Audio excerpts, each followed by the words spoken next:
Hello, welcome back to the channel. In this video, I'm going to be reviewing the Formula 1 movie from the perspective of a MotoGP fan.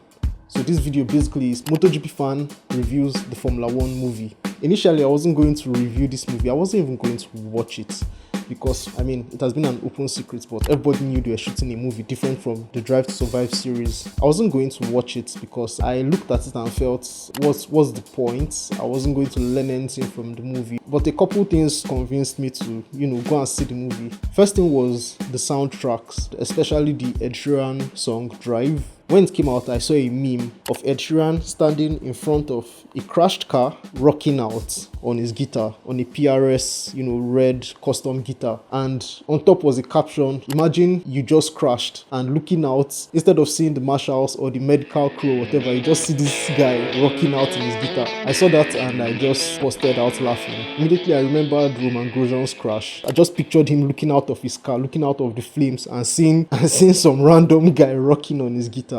But that aside, I saw that was funny, and also I didn't want to miss out on anything, being a race fan or a Formula 1 fan or a MotoGP fan, everything put together. So I went to see the movie. I saw it on the opening day, that was on the 27th, I think, about a week ago.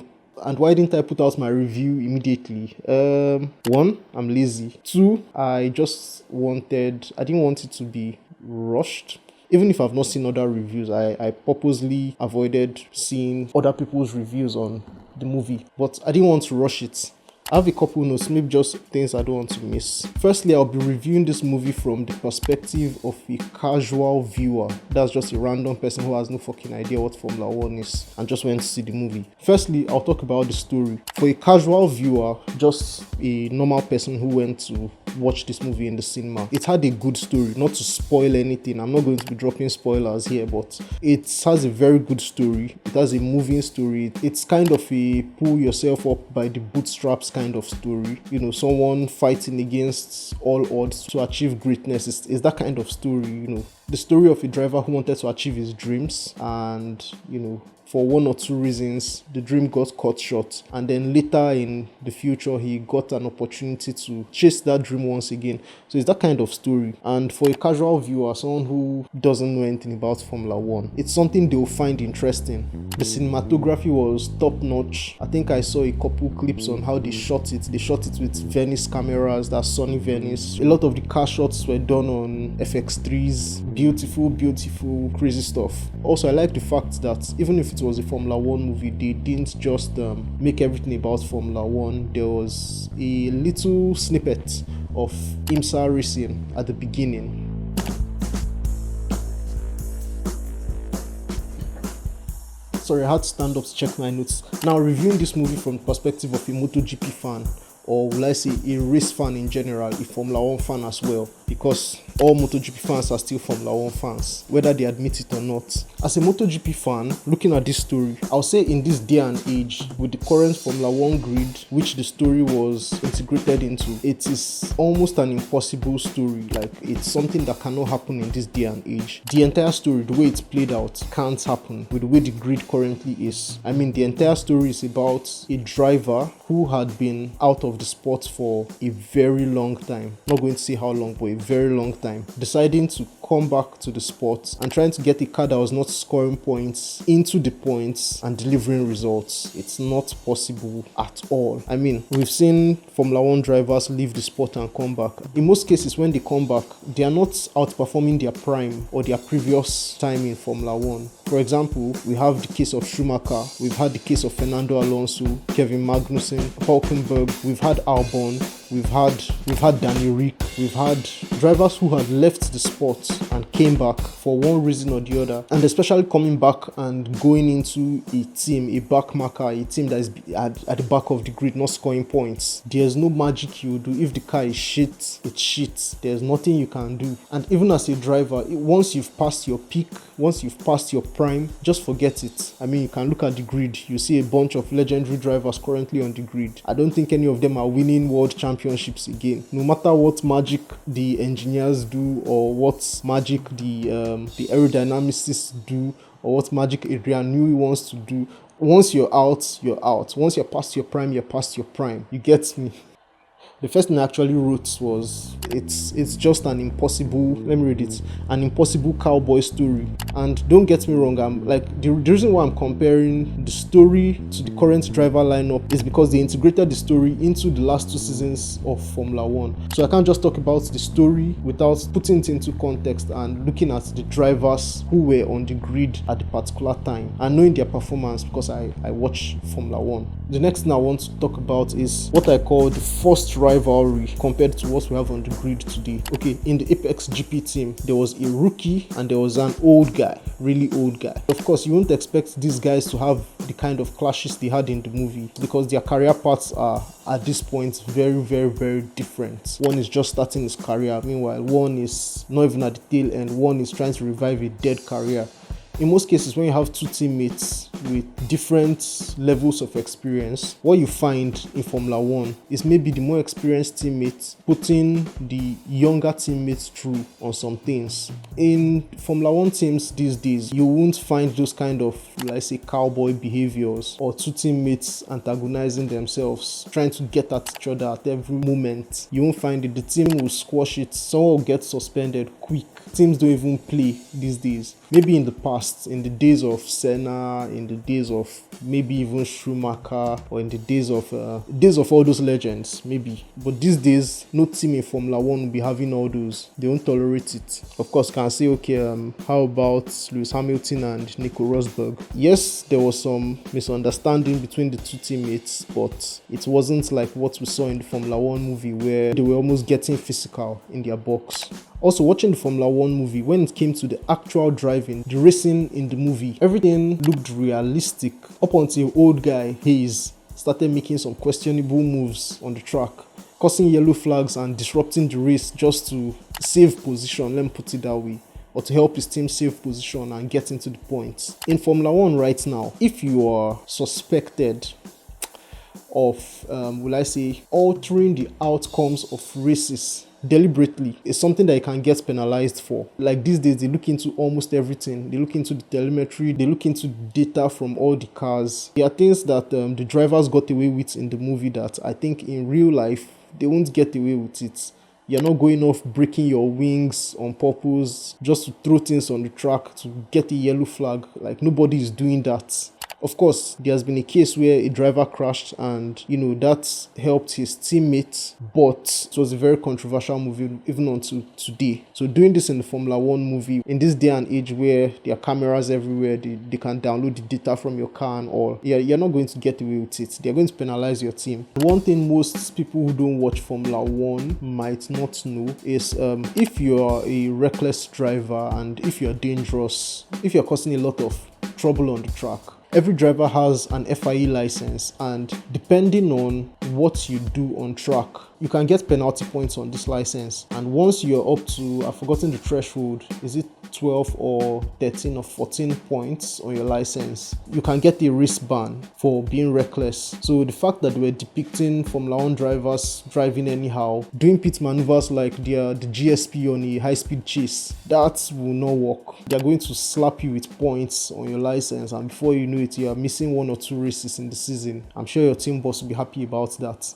Then also, another thing to think about is a shit team is not winning a Formula One race. Never. The last time I think I saw someone do a true hero's drive was Sergio Perez. He was driving for Racing Point, the pink Mercedes if you like to call it that. And he drove a hero's drive coming from the back of the grid to winning the race. Being in a car like maybe the Haas or the Williams and come from the back of the grid to winning a race, forget it. It's not happening. Then also, another thing I noticed in the movie is for someone who watches Formula One or even follows Formula One slightly, the movie didn't do enough to show that the sport is not just a sport of drivers, it's also a sport for engineers. In the sense that getting the most performance out of your car is not just by driver ability, it's not just by wrestling with the car and getting results. It's about steady development of the car. I think they talked about that in the beginning. They showed the car in the wind tunnel, and a couple races down the line, they were already scoring points. They were already challenging for the win. I mean, to me, I would say they didn't really show us what the engineers did, what the technical